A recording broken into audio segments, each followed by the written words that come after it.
Out the Leviathan mission card deck. I don't actually have my hands on the deck, but I found a Google Doc someone made online of all the stuff on the cards. Found it on Reddit.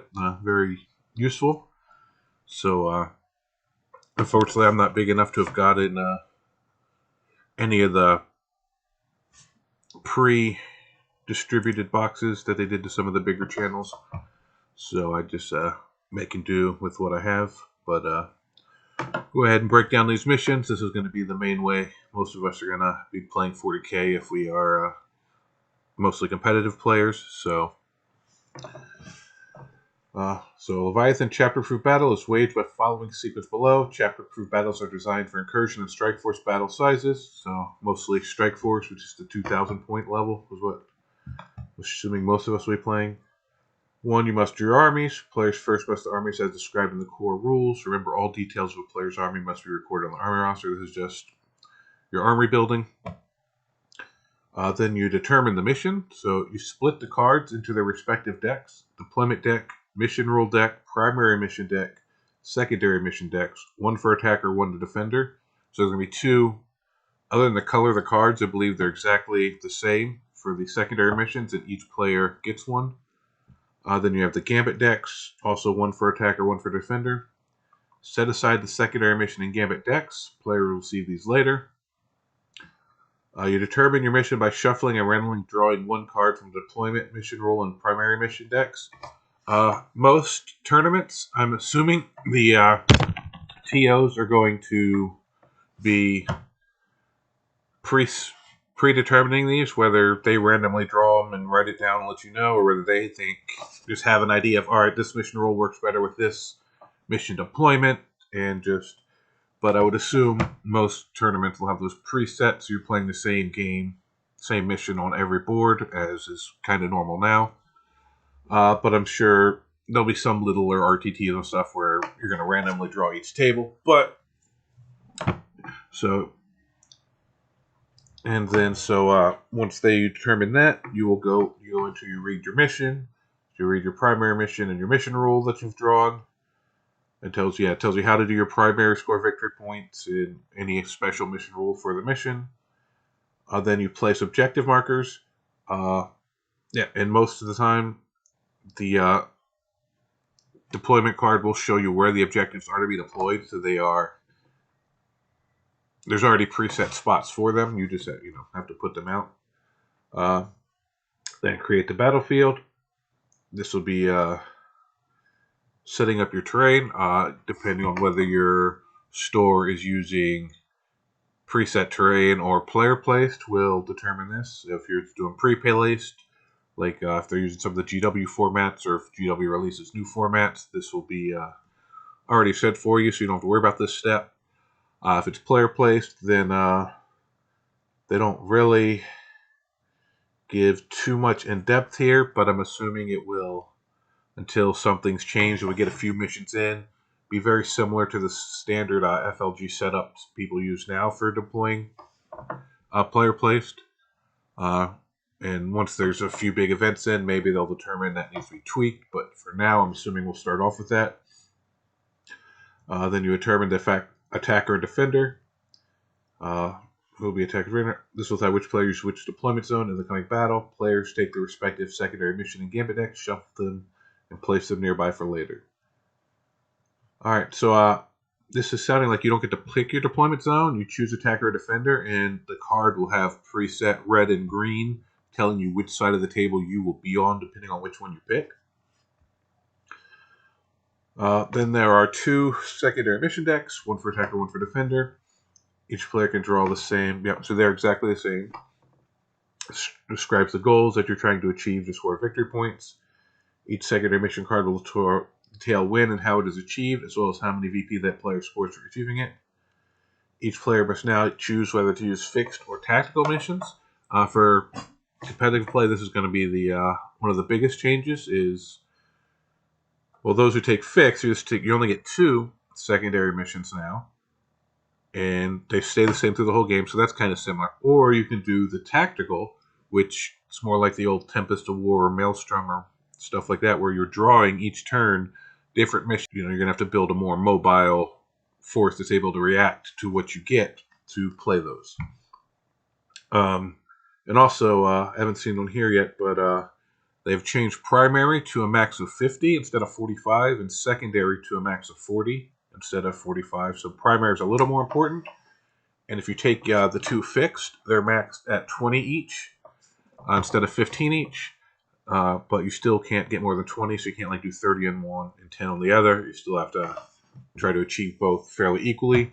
And then there's no max on the tactical, because it just tells you what you score and then you discard it and draw a new one. So that's what it is. So you just have to try to get your 40 that way. And then once you've decided what you're doing and drawn your cards, you move on. So yeah, if you do your fixed, you pick them right at the beginning. If you're doing tactical, you will be, or if you do fixed, you draw them, not draw, you just pick them out at the beginning. If you're doing tactical, you draw them at the beginning of each of your turns, I believe. Yeah, at the start of their command phase. So if you're going second turn, on the first player's turn, you really don't know what your secondaries are going to be for the first turn. So they're just kind of doing their turn. You just have to decide how you're going to react, just to see you deal with some of their units and protect yourself without necessarily knowing how you're going to have to react secondary-wise. Then you declare the battle formations. For the most part, these, I'm assuming, will be on your army sheet. I'm assuming you can't be like, if you're a Space Marine player, like, oh, I'm doing Blood Angels, just generic, whatever the generic Marine one is this turn, or this battle round. Not battle round, tournament round. So I'm assuming that, for tournament play, I'm assuming that will be listed on your army sheet. If not, that would really be a boon for an advantage for like Marine players, people who have possible access to different formations. But I'm assuming that'll be a preset thing you have to take. Then you, say before the tournament, you say which units have leaders attached to them, which units are in transports, what's going to start in reserve, including strategic. No more than half the number of units in a player's army can start the battle in reserves, and the combined points total of those units cannot be more than half the total of their army units embarked within a transport that are set in reserves. Also, yeah. So it's just like now, half your units, half your points, stuff that's in transports, stuff that's embarked in transports in reserves counts, and if it's on the table, it doesn't. All right, and so strategic reserve, it doesn't say it here, but in the main rulebook, you were limited to 25%. So at 2,000 points, you can have 500 in strategic reserve, but it leaves you another 500 to do deep strike, any kind of regular reserve if you wanted to.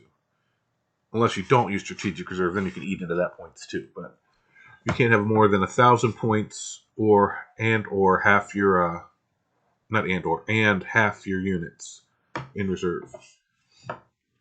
And then once you do that, you reveal it to each other.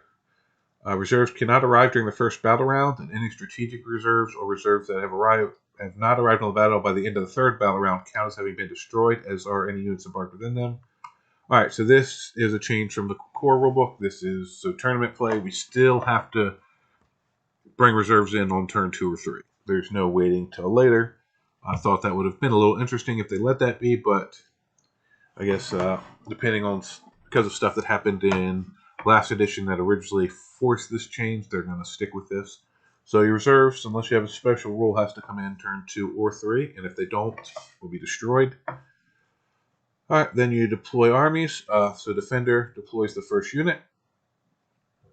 After you wholly set up in the deployment zone, if you finish, yeah. So that's pretty much exactly the way it is now. Defender sets up first. Then you roll off determined first turn. Winner takes first turn. So once again, no choice. If you win the roll, you will go first. Then you resolve any pre-battle moves. This will be like scouts or redeploys or anything like that you have. Then you begin the battle. Players consider to roll out until the battle ends. At the end of each player's turn, if that player is using tactical missions, they can discard one or more of their active secondary mission cards. If they do, and it is not the 5th battle round, that player gains 1 CP. This represents high command diverting strategic resources that have been allowed to now obsolete objectives to instead engage new targets of opportunity. At the end of the third battle round, players generate gambits. All right. So yeah, so at the end of your was it the end of your turn? Yeah, so at the end of your turn, if you have a tactical that you don't think you can be able to achieve, or it's not worth that many points, the CP is more useful, you can just discard it, get a CP, draw another one to replace it next turn. And then at the end of the third battle round is when you have the option to generate your gambits, which we'll go over more when we get down to the actual breakdown of the cards. Then, yeah, after 5 battle rounds, the game's over. If one player has no battles remaining in their army at the start of their turn, the other player can continue to play off the turn until the battle ends, so there's no sudden end of game when your opponent loses all their models. Then, yeah, the player with the most VP is the winner. If the players are tied, the battle is a draw. You can score a maximum of 50 VP from primary and or gambits. Any excess VP are lost, and a maximum of 40 from secondary. Any excess VP are lost for a possible total of 90 points. For players using fixed missions, that player can score a maximum of 20 VP for each of the fixed mission cards they select before the battle. If every model in the player's army is painted in battle ready standard, that player awards a bonus of 10. This gives each player a maximum total score of 100, which is still a total score of 100. Still 10 for being battle ready, but it's just split up 50 to 40 between primary and secondary instead of 45 and 45. Then we have the new order stratagem. This is for only if you take the tactical missions, not for fixed. Costs 1 CP, enter your command phase. One of your active secondary mission cards, discard it and draw 1 new secondary mission card. You can only use this once for battle. Alright, so this can't be used if you took fixed. But if you take tactical and you just got 2 cards that just, man, I can't do anything with these. Or at least one decent one on battle, you can just discard one of your cards and draw a new one.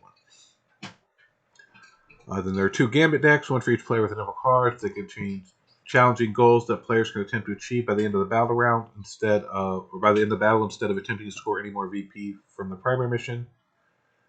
So basically what these do is there's 3 possible ones. If you achieve it, you get 30 victory points at the end of the game, but you choose it on turn 3, and so you give up scoring the regular primary mission for turns 4 and 5. So most of the time you have depending on how the game is, you could possibly score up to 15 for. So instead of the chance of scoring 15 and 15, you just give those up for a Hail Mary at a 30.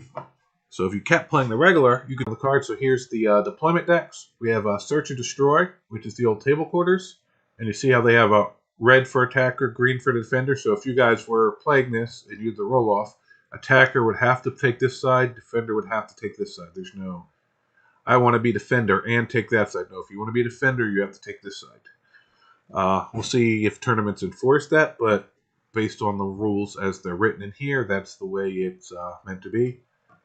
And on this one, 9 inches from the center, so you're going to be 18 inches from each deployment zone. Or then you got, so it's 5 objectives, 1 center in each table quarter, and 1 dead center. This says 16 inches. I'm not sure what this 16 inches is, because if it's measuring from the middle, if you're 9 inches, 9 and 9 should be 18. So I'm not exactly sure what this 16 inches is supposed to be. Is that a typo, or is it supposed to be? I'm not sure what else that is supposed to be representing, because you're going to be 30 and 22 on these measurements. Unless it's maybe 16 inches. No, because from the objective, 3 inches would be. Maybe it's 16 inches from the edge of the objective. No, that should be 17 on both sides. Or I don't know. I'm not sure exactly what that 16 stands for. Then over here we got a regular old Dawn of War. So you got 1 in the middle.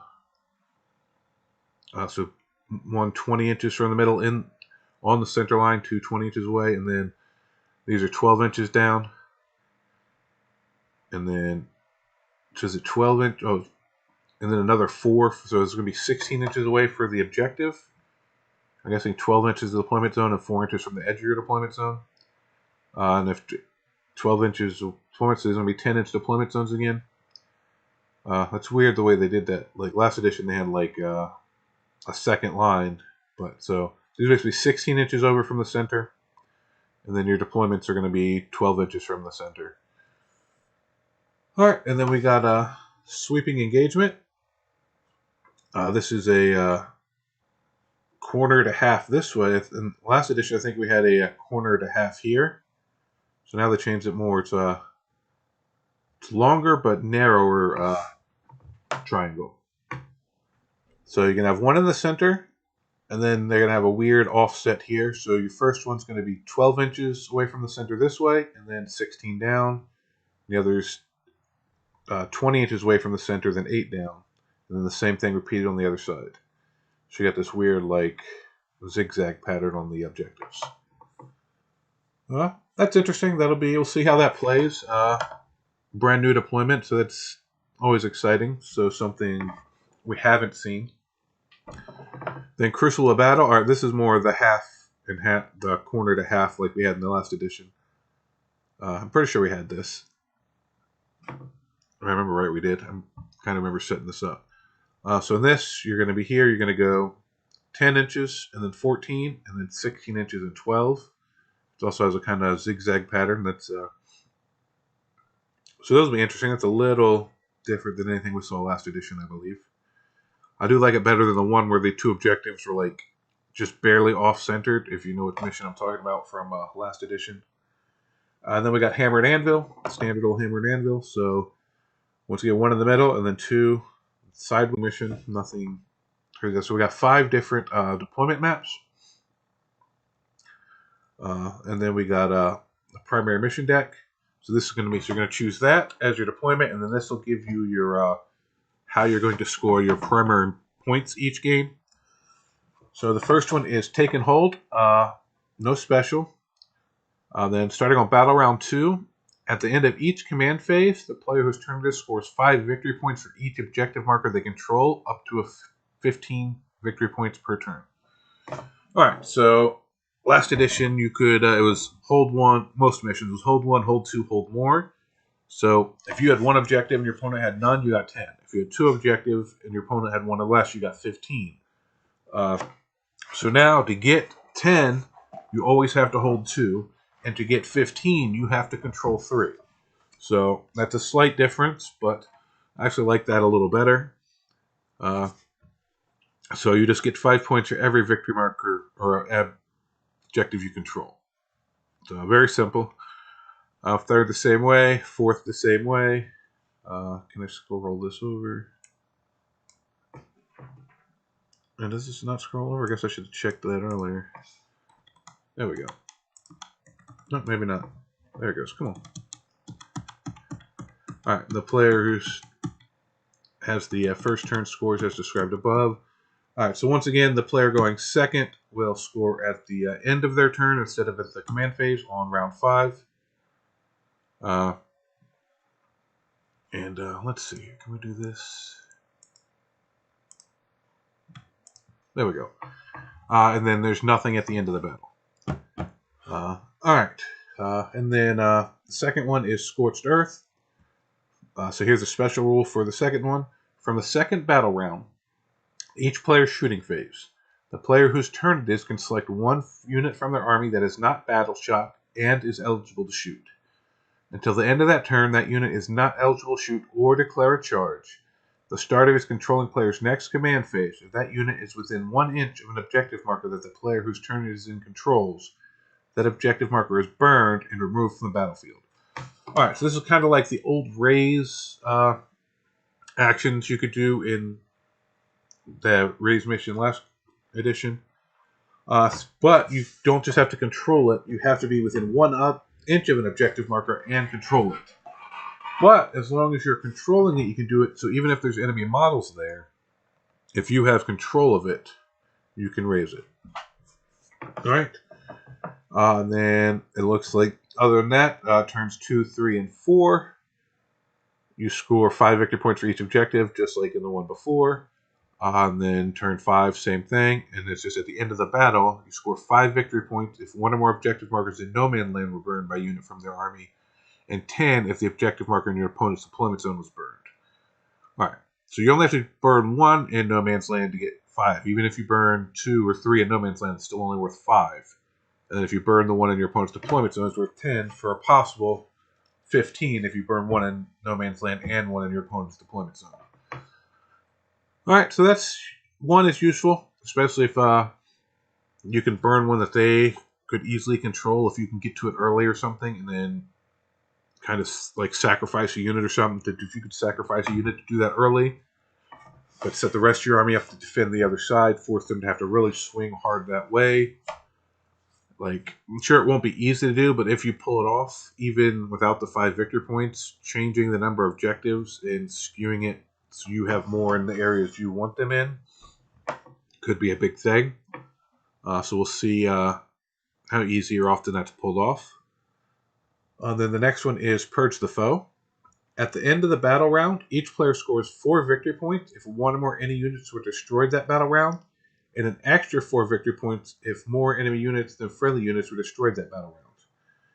Note that a unit can, if it is returned to the battlefield for any reason, potentially contribute to this primary mission several times, assuming it is returned and subsequently destroyed several times over.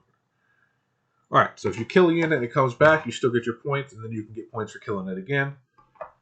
Alright, so it's kill more, and then at the end of each command phase, the player whose turn it is scores 4 victory points if they control 1 or more objective markers, and an extra 4 victory points if they control more objective markers than their opponent's control. Alright, so it looks like starting from turn 1 on, you can kill more, and then starting turn 2 through turn 5, you can hold more.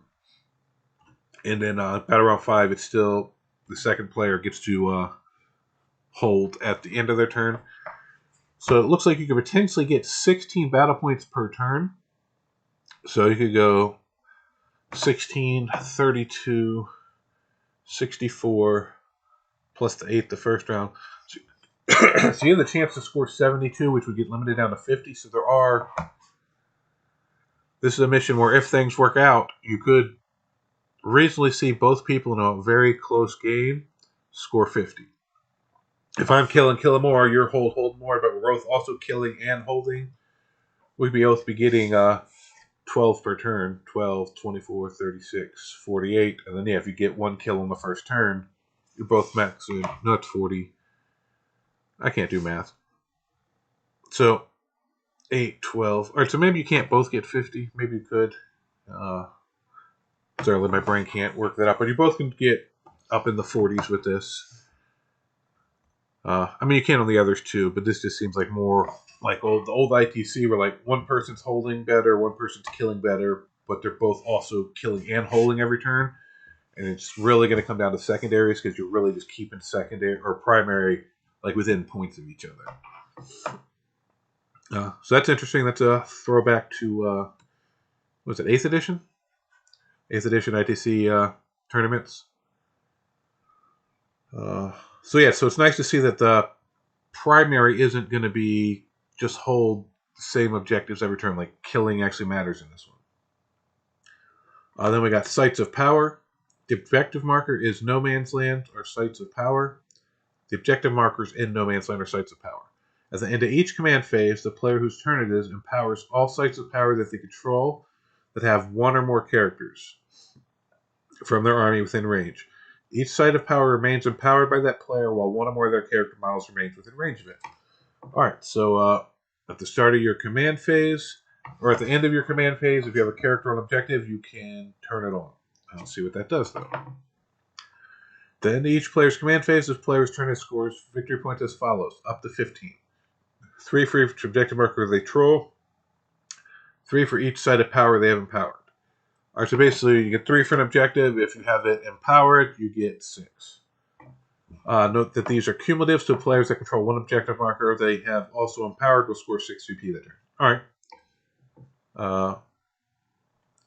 And it's for each. So each one, so if you do it on multiple ones, you get 6 for each. Alright, so you don't auto get the 3 or auto get the 5 like in the other, but you have the potential to get 6. So we'll see, depending on how many characters and how the game's playing out, it may be easier or harder depending on how you built your army to get to your 50. And that goes the same all the way till battle round 5. So and just the same, it's the same except it's at the end of their turn instead of the command phase. Alright, so no other extra ways to score a point. It's just you get the specials is turning on the sites of power. So it's objective based like normal, but you have this little extra wrinkle in it. Alright, so players turn. So does it turn off once they leave? No Man's Land, and it's only the ones in No Man's Land. The player's turn is empowers all sites of power they control that have one or more character models from their army within range. Each site remains empowered by that player while one or more character models remain within. Alright, so if the character leaves, it does turn off. Alright. So I was just double checking you couldn't turn it on with your character, move on to another one, but as long as you held it, it stayed powered. No. So you have to leave the character on. You have to basically reactivate it, empower it every turn. Interesting. So then we have the ritual.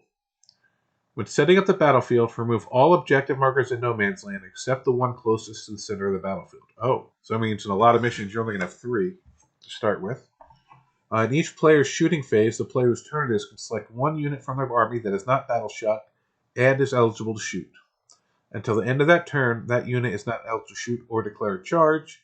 At the end of that turn, the player whose turn it is can set up one objective marker wholly within No Man's Land and within 1 inch of that unit, provided it can be set up exactly 9 inches from one other objective marker and not within 6 inches of any other objective marker. Alright, so the first time you do that, you'll have to set up the objective 9 inches from the first objective. And then within 1 inch of your unit and wholly in No Man's Land. And then once you start setting up multiple, you can't set them up within 6 inches of another objective, but they have to be within 9 of another objective. Alright, and I don't see a limit on how many you can do. So that's interesting. So you're going to have less objectives at the beginning of the game, but depending on how it goes, you're going to start adding objectives. But they can also be scored by your opponents. You got to be careful where you add them. Alright, so that's a whole other level of nuance and thinking going into this mission. And then it's player scores 5 for each objective. Oh, and you only get victory points for objectives in No Man's Land. So you guys are going to want to be doing this if you want to get high scores, because most tournaments are battle point heavy for winning and seeding. So if you end up a game where you both are just denying each other the ability or not setting up the objectives, this could really tank both of you. So that'll be interesting. And then the score's the same way, 5 for each in No Man's Land you control through the game. And then turn 5, whoever has the end of the turn gets to do it. This is an interesting thing is you set them up at the end of the turn, but you also score at the end of the turn. So in battle round 5, I guess the person going second, because if it's your turn, you choose the order of things that happen at the same time. You could set up and score that objective on turn 5 and your opponent will have no chance to counter it. And you can only select one unit to do. Alright, so you can't. I was double checking that you couldn't just run away and pop it with multiple units into turn 5 if you're going second. So it's one unit, but that gives you a chance to get that extra 5. And with the no limit on objectives, you get. Oh no, it's maxed at 15. Never mind. My brain was thinking you could do more than that for a second, but no. Yes, you're still maxed at 15. But this gives you an extra chance to do it if you're going second. All right, that's interesting. A lot of these are a little weird, so it's going to be interested to see how they play out in competitive, and once we get used to them, how your strategies adapt for each of these missions, and if any of them just seem too weird or skewed that people, organizers may not run them at really competitive events, so that'll be interesting to see. I'm kind of hoping we see them all, because it just varies, and 9th edition kind of settle into, alright, here's my secondaries, the missions played pretty much the same way other than deployment every time. It just gets built, and just got these set meta lists, they only had to do these one things. Now, hopefully, if we're using all this, we'll have to have lists They have to do this thing, that thing, another thing over here, that thing, that just lists that are built to be versatile, will have some kind of mobility, and just able to change on the fly between rounds and possibly between turns in the middle of a game if objectives are getting added here or removed there, or things like that. So I actually kind of like that. So I hope they keep these consistent. So keep players on their toes. Not like, all right, I know my TO is going to run these certain type of missions because that's what it's like. I don't have to worry about these. Build my list. They're not something I have to even consider. I've been actually, all right, I have to be ready to deal with any of these scenarios that pop up. All right, and then the next one is priority targets. At the end of each command phase, players turn and scores 5 victory points for each objective marker they control. All right, so that's pretty much the same, except end of the battle, you get 5 for each objective marker you control as well. So that's the only difference on this one, is everything's the same up till turn. Nope. On this one, turn 5, the player who goes second doesn't score at the end of their turn, but they do get to. Everybody gets to score at the end of the battle. All right, so that's interesting. So that's the only real difference here from a normal mission that we saw all of this edition is there's no bottom of round 5 scoring for the player that wins second. All right, so that actually, I think, does swing the flavor slightly back to going first, but this is the only mission I've seen that is, so you still can't build a go first army. Like, a lot of people do like to go second because of the end of round scoring, so this will be one of the few times where they don't get that bonus. So I think it's fine, and it's used a little back toward first turn player because with the other missions and the way people are set up to play for the most part right now, a lot of people like to go second, so throwing one of these in just isn't that big a deal, I don't think. Excuse me. And then we got a supply drop. At the start of the battle, players randomly select 2 different objective markers in No Man's Land. The first selected is the Alpha objective. The second is the Omega objective. At the start of the 4th battle round, the active markers in No Man's Land apart from the Omega objective were also removed. Alright, so turns 2 and 3, all the objectives are there. Turn 4, Alpha objective is removed. And then 5th battle round, everything in No Man's Land except the Omega is removed. So at the end of the 5th battle round, you're going to have or the start of the 5th battle round, you're only going to have 1 objective in No Man's Land. At the end of each command phase, the player returns scores 5 victory points for each objective marker they control in No Man's Land. All right, so only the No Man's objectives count.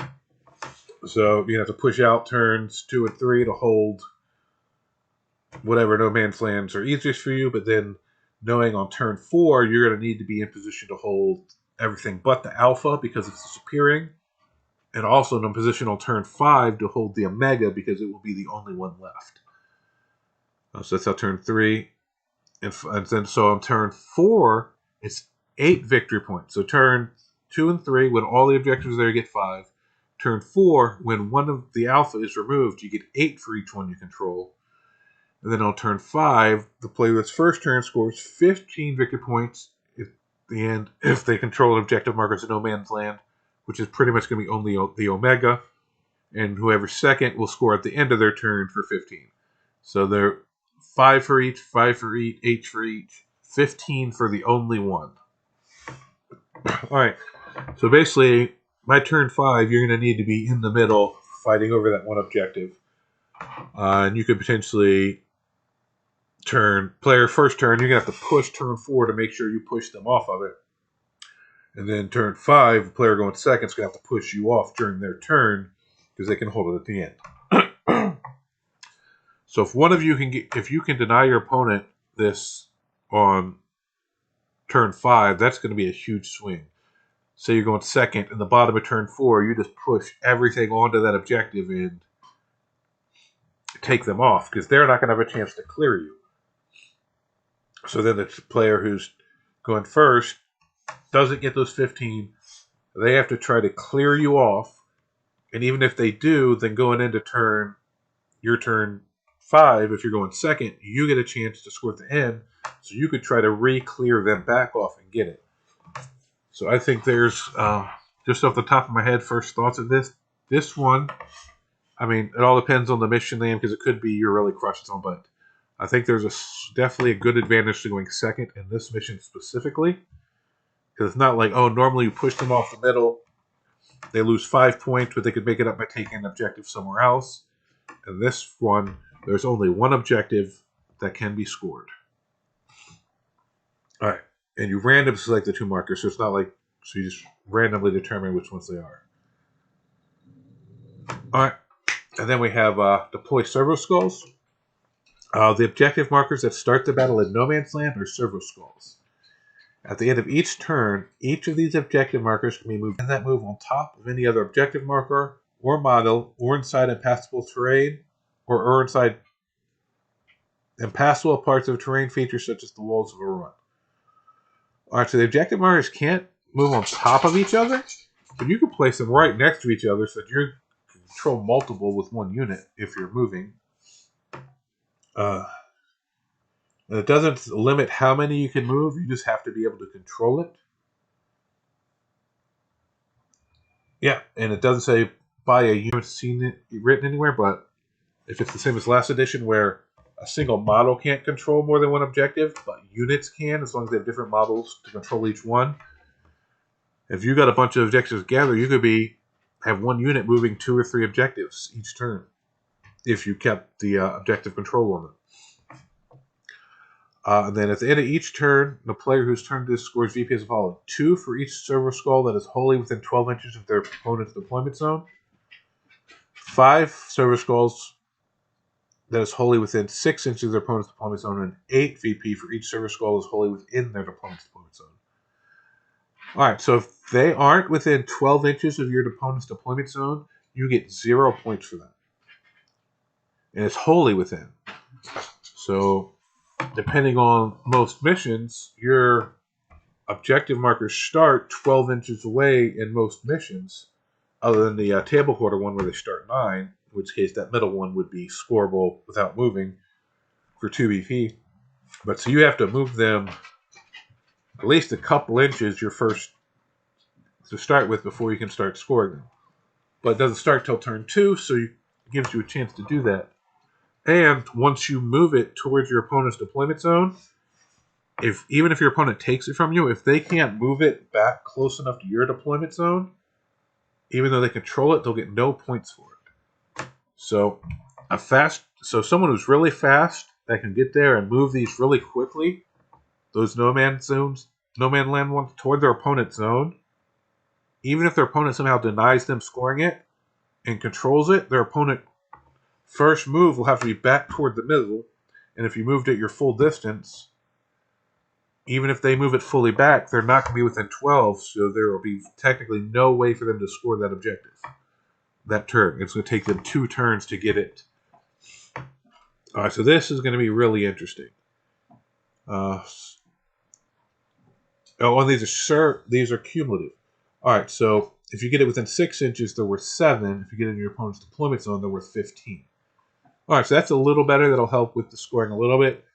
So, but basically, once they get a skull close to your zone, you need to sweep them off it so they don't get the points.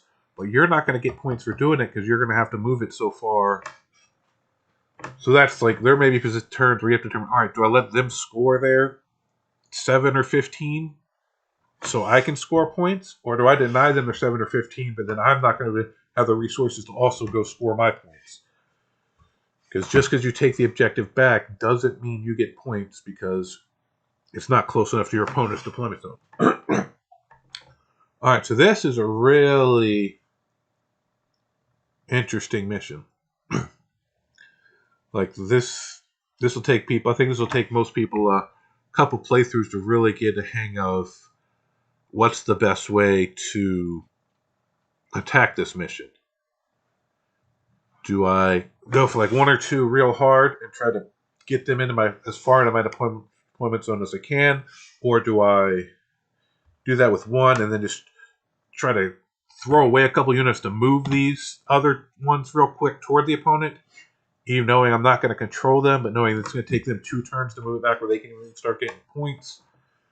All right, so then we some extra in-depth stuff here that you're going to have to process and consider based on how quickly you can or can't get there based on your list and your opponent's list. So I'm interested to play this one. This one's going to be a little extra thinking on this one. All right, and then the last one is Vital Ground. If you draw this and the Hidden Supplies mission rule card, discard this card and draw a new primary mission card. All right. After setting up the battlefield, remove the objective marker in No Man's Land that is closest to the center of the battlefield. All right. With most of those, it's the one dead center.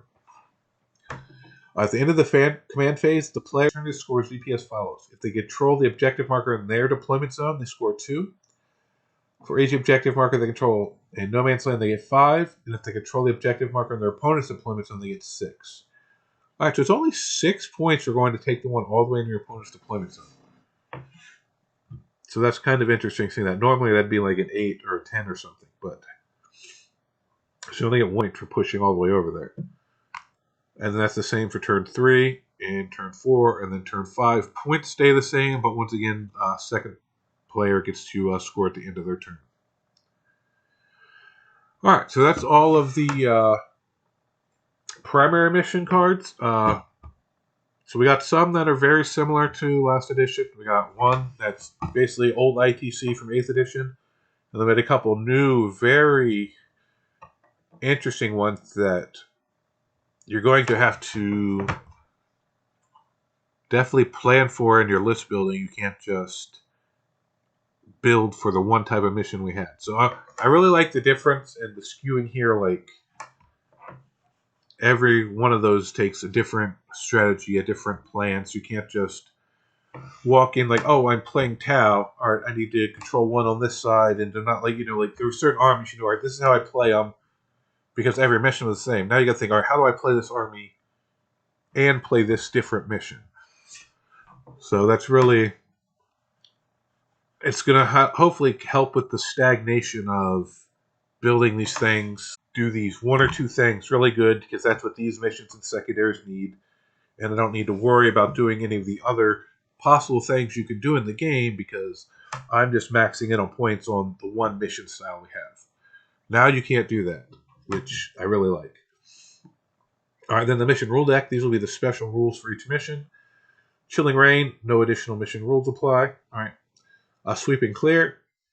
In this mission, if a player controls an objective marker at the end of their command phase, that objective marker remains under their control, even if they have no models within range of it, unless their opponent controls it at the end of any subsequent command phase.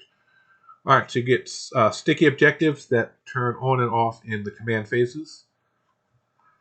Then Hidden Supplies. In this mission, players must set up 1 additional objective marker in No Man's Land. Unless the chosen battlefield mission rule is also in effect. Before setting up this new objective marker, players must first move the objective marker in the center of the battlefield 6 inches towards one of the corners of the battlefield. If No Man's Land touches any corner of the battlefield,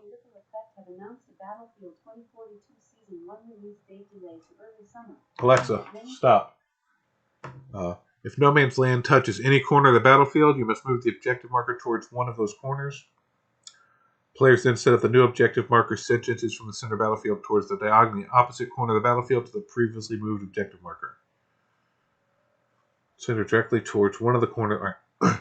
So basically, you got your objective marker dead center, and then you're going to have to either move it this way, like this, one of these 2 ways, or one of these 2 ways, which doesn't matter whether you go towards the 2 deployment zones or towards the, well, I guess it depends on, I was thinking table quarters.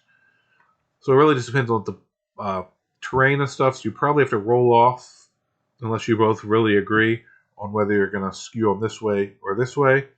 But once that's decided, you'll equally have them as close to your deployment zone. So the objectives will be equidistant from you both, no matter how it's set up. It'll just determine on terrain and how you've both set up your missions.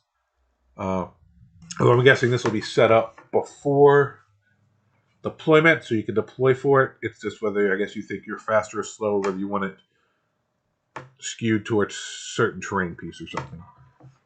And then we have bind fields. In this mission, each time an advanced roll of 6 is made for unit, it suffers 1 mortal wound.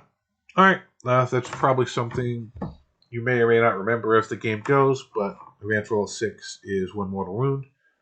Interested to see the Votan rules, because if they just always count as a 3, then they won't have to worry about this. And then like stuff like bikes, if they still have a just auto go 6 but don't roll, do they just completely ignore this? So be interested to see how that plays in with some of that, but it's only on 6 to advance, so it'd probably take a couple mortal wounds a game, so I don't think this is a huge thing. But there will be certain situations where a 1 wound model needs to advance to an objective and rolls the so there will be certain situations where it matters, but most of the time it won't. Then we got targets of opportunity. In this mission, if a player is using tactical missions, then each time that player determines which secondary mission cards are active for them, if they have fewer than 3 active secondary mission cards, that player draws from their secondary mission deck until they have 3 secondary mission cards. Alright, so this, if you're doing tactical, you get 3 cards instead of 2 to try to achieve each turn, so that's very helpful. In this mission, if a player is using fixed mission, then in addition to the 2 fixed mission cards, that player will also draw cards from their secondary deck during the battle. At the end of the select secondary mission step, that player should retrieve their secondary mission deck and remove all the fixed mission cards they did not select at the start of that step, then shuffle the remaining cards. And at the start of each of the player's command phases, that player has fewer than 3 active secondary mission cards, including their fixed mission cards. They draw their secondary mission deck until they have 3 secondary mission cards. Players have access to the new Order Stratagem and can spend CP to use it after drawing their secondary mission card if they wish. Remember that fixed mission cards cannot be discarded for any reason. Alright, so this, if you're doing tactical, you get an extra 1. If you're doing fixed, you get 1 tactical mission card, which help if you need the scoring, but it's also nice because I believe it gives you access to discarding it for that extra CP. So if you feel you're going to get your 40 with your pre-picked secondaries, it's basically just giving you an extra CP every turn. Alright, so that's interesting. Then we have Scrambler Fields. In this mission, players' units with the Infiltrator's ability cannot be set up within range of an objective marker that is either in no man's land or their opponent's deployment zone. Players' units with the Scout ability that make a move before the first turn cannot end that move within range of the objective markers either in no man's land or their opponent's deployment zone. If any rule is used to redeploy a unit, the rule cannot be used to set up that unit within range of an objective marker in no man's land. When a player's reserved or strategic reserve units are set up on the battlefield, they cannot be set up within range of an objective marker that is either in no man's land or the opponent's deployment zone. Alright, so this basically, instead of, like, we had the one mission last edition where you couldn't scout or deploy, infiltrate into the middle at all, you can, doesn't do that, you can move in the middle, you just can't be within range of an objective marker, which I'm assuming is the 3 inches, so not as restrictive, but you basically can't start on the objective marker. So you can't basically sticky an objective marker in the middle turn 1 if you had sticky on some of your infiltrating units. Same with scouts. And then the big thing, I think, is that when you come in from reserves, you can't come in within range of objective marker in no man's land or opponent's deployment zone. So you actually have your objective markers helping you zone out from deep strikes and reserves. So that's that could be useful. Then we have delayed reserves. In this mission, until the start of the 3rd battle round, each time a reserves or strategic reserve unit risks to revive on the battlefield, the controlling player must take a reserves roll for it. To do so, that player rolls 1d6. Fail, the unit does not arrive this turn. Oh, wow. So basically, if you have something come in turn 1, this affects what most people, this is only going to be on turn 2 because you have to come in turn 3. You're not allowed to come in turn 1 for most stuff. So basically, you're going to bring some in turn 2. You got to roll a dice on a 1 or a 2. You have to hold them in reserve till turn 3. This is a throwback to earlier editions where if you put something in reserve, you had to roll every turn to see if they came in. So you never knew when they were coming in. Alright, so this is just something you have to double think on what you're putting in reserve, because you don't know that you can bring them in turn 2. They're not reserves aren't quite as reliable. So so these last two are really playing with the reserves a little bit. So which is nice, because if you build a reserve heavy army that's all about that, staying off the board, dropping in turn 2, well, now you can't necessarily do that the way you want to. And then we have a chosen battlefield. In this mission, objective markers are not placed as shown in the deployment cards drawn. Instead, players roll off at the start of the place objective marker step, then alternate setting up objective markers one at a time, starting with the winner of the roll-off. One objective must be placed wholly within each deployment zone, and the remaining objective markers must be played wholly within no man's land, as shown on the deployment card. Objective markers must be placed more than 6 inches away from any battlefield edge, and more than 9 inches away from all other objective markers. If for whatever reason it is not possible to set up an objective marker as described above, it is not placed on the battlefield. If any rules require a player to set up additional objective markers, e.g. hidden supplies, during the placement of marker step, players set them as do so after setting them all up. Alright, so this is interesting, because it says you have to put one in each deployment zone, but it doesn't say you have to place it in your own deployment zone. So you win this roll-off, you could place it right at the very edge of your opponent's deployment zone, somewhere where it's not easy for them to hide and hold it, depending on if you're an aggressive or a defensive army, whether you're not worried about placing yours very defensively, you want to make sure they can't really have theirs in the defensive spot. All right, so there's some play there. That'll be very interesting. So it's just another thing where there's some strategy and thought you have to put behind it. So if you have this, and then player plays terrain, and then so this could get really interesting on some of these. Hopefully the gameplay is faster, like they're saying, because a bunch of these are adding extra steps that are going to slow you down before you get to starting the game. Then we have Maelstrom of Battle. In this mission, shuffle the remaining mission rule cards together before drawing 2 new mission rule cards. If either of these new mission rule cards is Chilling Raid, discard that mission rule card and draw 2 additional new mission rule cards for a total of 3 new mission rule cards. Play all the draw mission rule cards to the battle. Alright, so you can get a bunch of these if you draw that one. Supply lines. In this mission, if the player controls objective marker in their own deployment zone at the start of their command phase, roll 1d6. On a 4+, the player gains 1 CP. Alright, so there's 50-50 chance of gaining a CP if you control your objective marker in your deployment.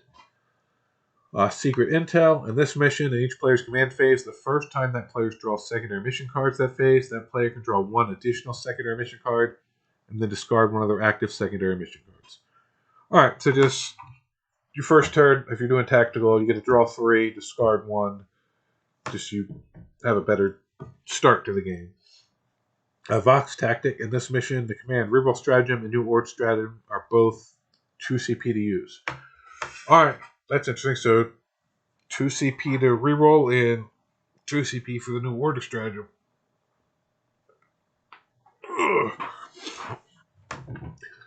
Alright, so that could be really huge. I know a lot of people like to use that reroll. So, especially now since we start with 0 and start going, this would really limit rerolls early in the game, I would assume.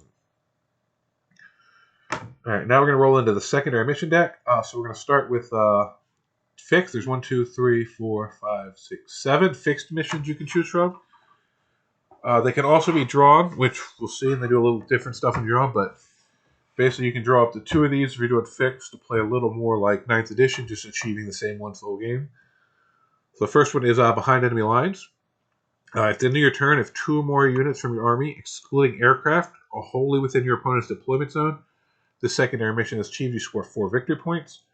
If at the end of your turn only 1 unit from your army, excluding aircraft, is wholly within your opponent's deployment zone, this secondary mission is still achieved, but in this instance you score 2 VP instead of 4 VP. If you're using tactical missions, then when this secondary mission is achieved, you score 1 extra victory point for a maximum of 5. Alright, so pretty much the same it is now. 2 for 1 unit, 4 for 2 units.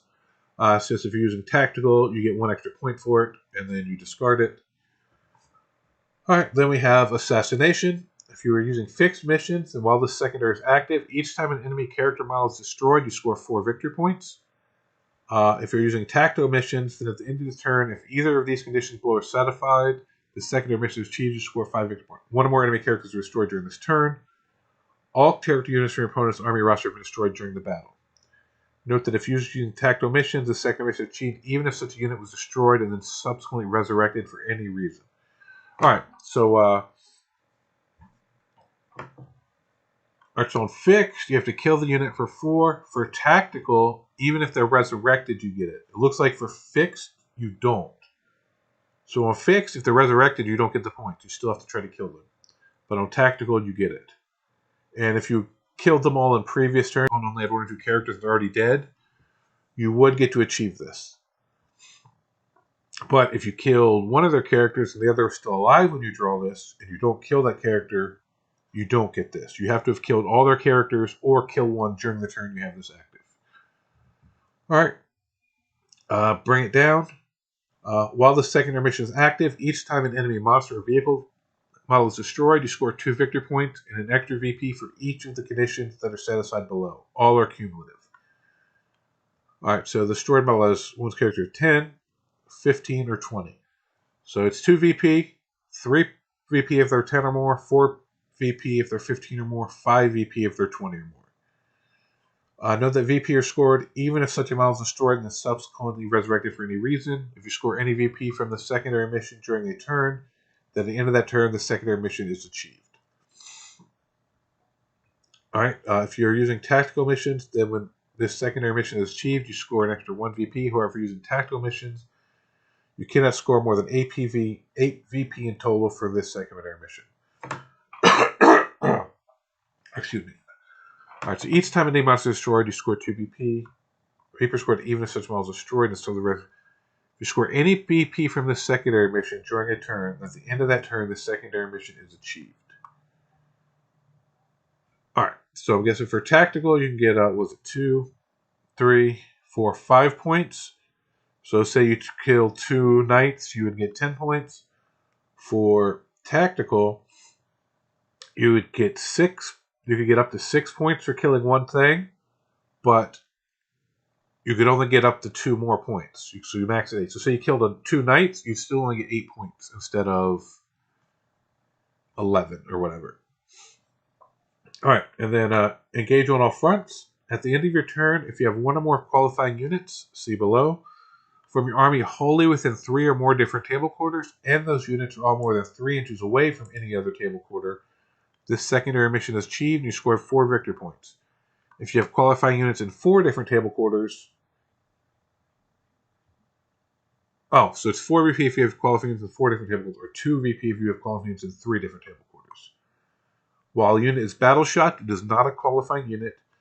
If when you draw the secondary card, you only have 1 or 2 qualifying units remaining in your army, you can discard the secondary mission card and draw a new secondary mission card. If you're using tactical missions, and when this secondary mission is achieved, you scored 1 extra victory point for a maximum of 5. Alright, so if you're using tactical and you have 2 or less units left, you can discard it and get a different one. But otherwise, you'll get 3 points if you can have units in 3 table quarters, 5 points for, and if you're doing it as your fixed, it's 2 points for 3 table quarters, 4 points for 4, and you can't be battle shocked, and you have to be more than 3 inches away from the other table quarter, which is a little easier than the 6 inches that was before. At the end of your turn, if either of the below conditions are satisfied, this secondary mission is achieved. You score 4 victory points if you're using fixed mission, or 5 victory points if you're using tactical missions. Alright, so it's either of the below, not both. Alright, so we have control. 1 or more objective markers that were controlled by your opponent at the start of the turn. Your opponent did not control any objective markers at the start of your turn. You control 1 or more objective markers that you did not control at the start of your turn. Alright, so your opponent controls any objective markers. You only score this if you take one that they control, but if your opponent controls no objective markers, you just have to take one you don't control. Alright. This secondary cannot be achieved during the first battle round. If you generally do the secondary mission during the first battle round, draw a new secondary mission card and shuffle this one back into the deck. Alright, so if you take this, if you get this as a tactical on turn 1, you put it back in, you shuffle it back, you draw a different one and shuffle it back in the deck. Alright, so basically you either have to take an objective for your opponent, or if they control none, take one you didn't control, and you get 4 victory points for fixed and 5 for tactical. Alright. Cleanse. In your shooting phase, you can select one or more units from your army that are not battle shocked and are eligible to shoot. Until the end of your turn, the units you selected are not eligible to shoot or declare a charge. At the end of your turn, each objective marker that is not within your deployment zone that you control that has one or more of these selected units within range of it is cleansed. If one or more objective markers are cleansed by your army this turn, the secondary mission is achieved. You score a number of VP depending on the number of objective markers cleansed by your army as follows. 1 objective marker cleansed, 2 VP if you're fixed, 3 if tactical, 2 or more cleansed, 4 if you're using fixed, 5 if tactical.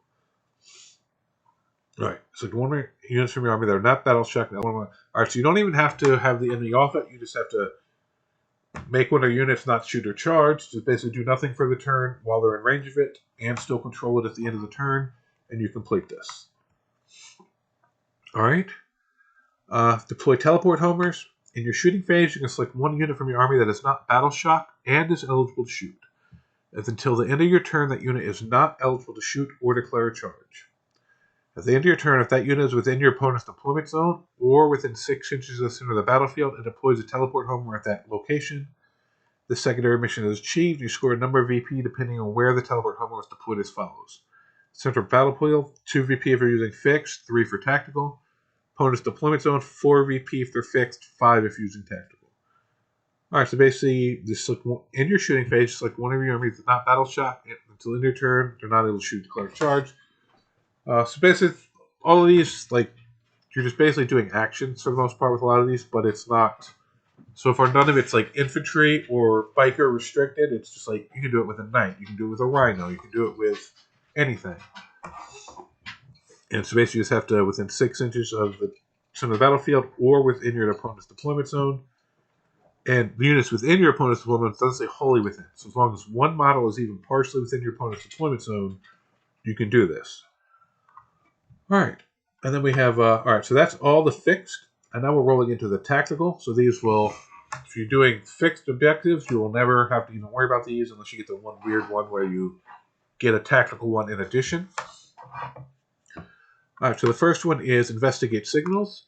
In your shooting phase, you can select one or more units from your army that are not battle shocked and are eligible to shoot. Until end of turn, the units are selected are not eligible to shoot or declare a charge. At the end of your turn, each corner of the battlefield that has one or more of these selected units wholly within 9 inches of it is scanned by your army. If one or more corners are scanned by your army, the secondary mission is achieved. You score 2 VP for each corner scanned by your army this turn. Alright, so you can do get up to 8 points on this if you scan all 4 corners. So basically, you just have to have a unit do an action and within 9 inches of each corner of the battlefield, one of your selected units wholly within 9 inches of this. Yes, you have to be wholly within 9 inches of a corner of the battlefield and with one of your units, and you get 2 VP, and you can do it in all 4 table quarters each turn. Table corners. No prisoners. While the secondary mission is active, each time an enemy unit is destroyed, you score 2 VP to a maximum of 5 VP. If the VP are scored, even if such unit is destroyed and is subsequently resurrected for any reason, you score any VP for the secondary mission during a turn. At the end of that turn, the secondary mission is achieved. Alright, so you get 2 VP for killing a unit, 4 for killing 2. If you kill 3 or more, you still only get 5. Alright, fairly simple. Extend battle lines. At the end of your turn, if you control one or more objective marker in your own deployment zone, and you also control one or more objective marker in no man's land, this secondary mission is achieved. You score 5 victory points. So you have to control one in your deployment zone and one in no man's land. If you only have one unit remaining in your army, then the secondary mission is instead achieved at the end of your turn if you control one objective marker in no man's land, but in this instance, you score 2 instead of 5. Alright, so even if you're only down to 1 unit, you can score this, but it has to be in no man's land only. Right? And then we have a defense stronghold. At the end of your opponent's turn, or at the end of the battle, whichever comes first, if you control one or more objective markers in your own deployment zone, this secondary mission is achieved to score 3 VP. So this is at the end of your opponent's turn, or at the end of the battle, but it's the one in your deployment zone, so hopefully you can do it fairly well. This secondary mission cannot be achieved during the first battle round. If you draw the secondary mission in the first battle round, draw a new secondary mission card, shuffle this secondary mission card back into your secondary mission deck. Alright. Overwhelming Force. While this secondary mission is active, each time an enemy unit that started the turn within range of an objective marker destroyed, you score 3 VP to a maximum of 5 VP. Note, the VP are scored even if such a unit is destroyed and subsequently resurrected for any reason. If you score any VP from the secondary mission during a turn, then the end of the secondary mission is achieved. Alright, so just kill a unit within range of an objective, you score 3 victory points. So if you kill 2 units or more, you get 5 victory points. Secure No Man's Land. At the end of your turn, if you control 2 or more objective markers in No Man's Land, this secondary mission achieved, you score 5 victory points. If at the end of the turn you only control 1 objective marker in No Man's Land, this secondary mission is still achieved, but this is you score 2 instead of 5. Alright, so just control objectives in No Man's Land. Area Denial. At the end of your turn, if 1 or more units from your army, excluding battle shock units, are wholly within 6 inches of the center of the battlefield, and there are no enemy units wholly within 6 inches of the center of the battlefield, this secondary mission is achieved and you score 5 VP. If at the end of your turn there are 1 or more enemy units wholly within 6 inches of the center of the battlefield, but there are no enemy units within 3 inches of the center of the battlefield, then this secondary mission is still achieved, but in this instance you score 3 VP instead of 5. Alright, so basically you have to have a unit within 6 inches of the battlefield and make sure there's no enemies there for 5, or have 1 unit within 6 inches of the battlefield to make sure there's no enemies within 3 of the center for 3. Alright, then we have a Tempting Target. When this secondary mission card is drawn, your opponent must select 1 objective marker in No Man's Land. At the end of your turn, if you control that selected objective marker, this secondary mission is achieved and you score 5 VP. Alright? Fairly simple. Capture enemy outpost. At the end of your turn, if you control 1 or more objective markers in your opponent's deployment zone, this secondary mission is achieved and you score 8 victory points. Alright, so if you control the one in your opponent's deployment zone, you get 8 VP. Alright, so this one you definitely hope you don't troll early, but might possibly be able to do later in the game. Alright, so then we have the gambits. So basically, end of turn 3, if you decide you want to try a gambit, what you do is you take these cards, you put the Proceedus plan to the side, you shuffle and randomly discard one of the other 3, and then you take the 2 that are left and put Proceedus plan back in, and then you can choose to use Proceedus plan and just continue scoring primary normally, or choose one of the 2 gambits that you have left in your hand. So the first one is delaying tactics. Determine distraction target. Your distraction target will be equal to half the number of enemy units that were within engagement range of 1 or more units from your army, rounding up at the end of your 5th turn. If your distraction target is less than 4, it is increased to 4. Alright, so you have to basically try to get into engagement range with your opponent on turn 5 and survive to still be in engagement range at the end of turn 5. At the end of your 5th turn, roll 1d6 for each enemy unit that is within engagement range of 1 or more units from your army. Add 1 to the result if that enemy unit is battle shocked, and subtract 1 if 1 or more of the units from your army that are within engagement range of it are battle shocked. On a 4+, the enemy unit has been successfully delayed. If the number of enemy units that have been successfully delayed is greater than or equal to your distraction target, this gambit is successfully completed and you score 30 victory points. Alright, so basically, you have to, for every unit you have in combat, you have to roll a dice. If nobody's battle shocked on either side, you need a 4-up. If you're battle shocked, you need a 5-up. If your opponent's battle shocked, you need a 3-up. If you're both battle shocked, you still need a 4-up. And you have to roll basically 4 4-ups to achieve this. So that means if you have less than 4 units in combat, at the end of your turn 5, this cannot be achieved. And if you have 4 in combat, then you're going to have to roll 4 4-ups. Unless all the enemy are battle shocked, then you get some 3-ups. So this is, to reasonably have a chance of doing this, you need to have like 6 or 7 of your units in combat with the enemy at the end of your 5th turn. And hopefully a couple of battle shocked for you some 3-ups. And then you might reasonably have a chance of doing this. So most people you think are going to take gambits when they're losing. So if you're losing, you probably don't have a lot of units left. So getting that many units in combat and having them all survive and not be battle shocked doesn't seem very realistic. And you have to choose this on turn 3. And your opponent will know this. So on their turn 4 or 5, depending on when they're going first or second, they can try to back away from you to deny you the 30 victory points. Or move block you so that you're only going to be able to charge 1 or 2 things. Yeah, so that doesn't seem like it's something that's going to be really feasible to do. So I definitely wouldn't want to put my faith in that happening. Then the next one is orbital strike coordinates. At the end of your 5th turn, if one or more units from your army that are not battle shocked are wholly within 9 inches of a corner of the battlefield, and those units are not within your own deployment zone, roll 2d6. Add 1 to the result for every other corner of the battlefield that has one or more units from your army wholly within 9 inches of it. Alright, so you have to have 1 unit, not battle shocked, wholly within 9 inches of a table corner that is not in your deployment zone. That's the first thing. So you have to have 1 unit that does that. And then every other unit that has within 9 inches, wholly within 9 inches of a table corner, or a table corner, and these can be your deployment. The extra ones can be your deployment zone. Add to it.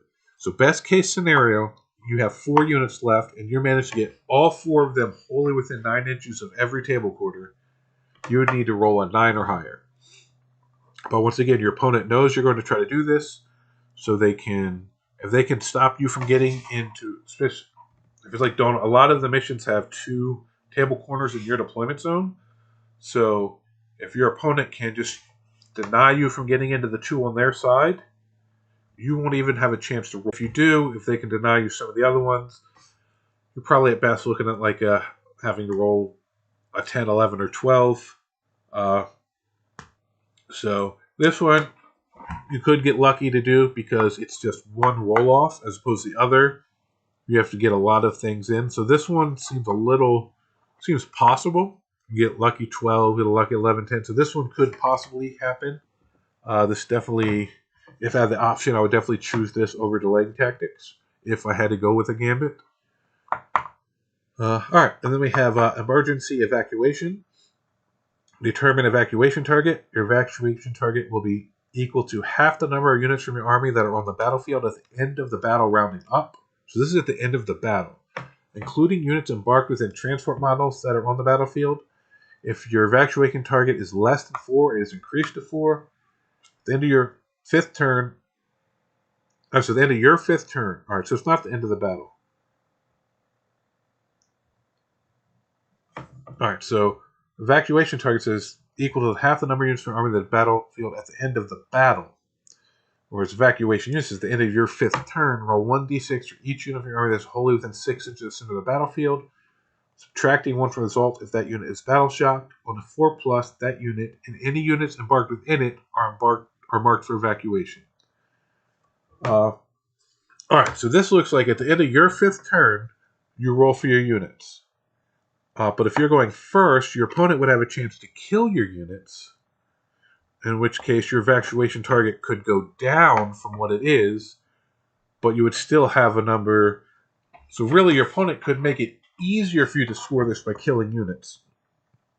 Alright, that's interesting.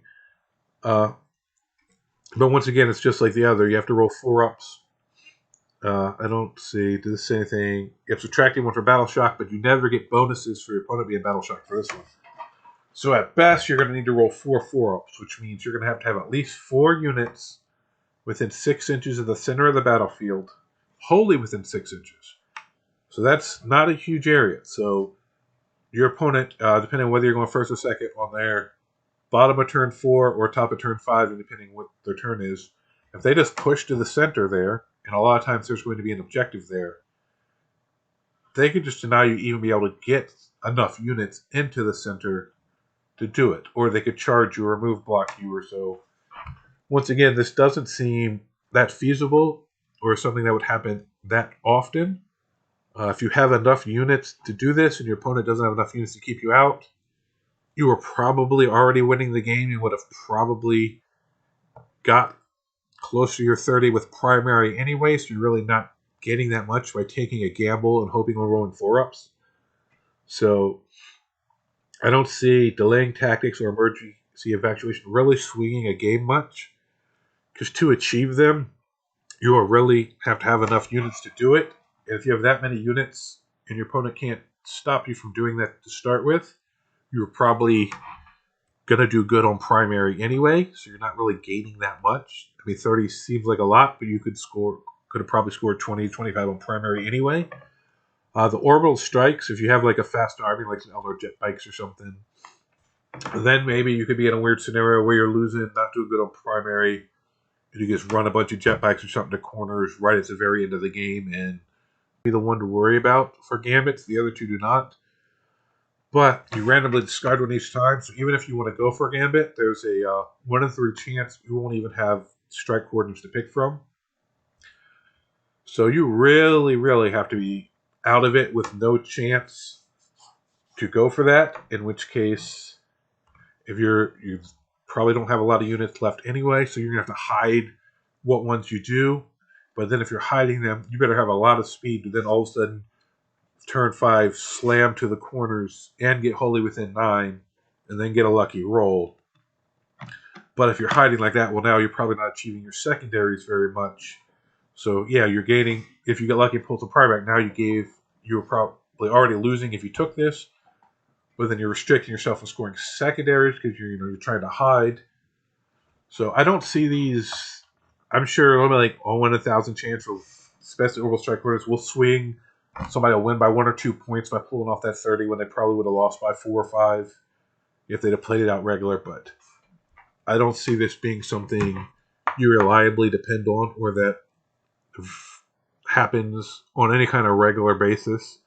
But when it does, I'm sure it'll be a great story of somebody telling a friend how they pulled it off, or you getting to complain about how you got screwed, and you know, and if it happens on a battle report or something, it'll be something that would be good for views, I'm assuming. All right, so that's really interesting, and that's all they have for the cards. So 5 deployments seem nice, couple new ones. Primary missions, really excited with that. Some are very similar to 9th with slight tweaks.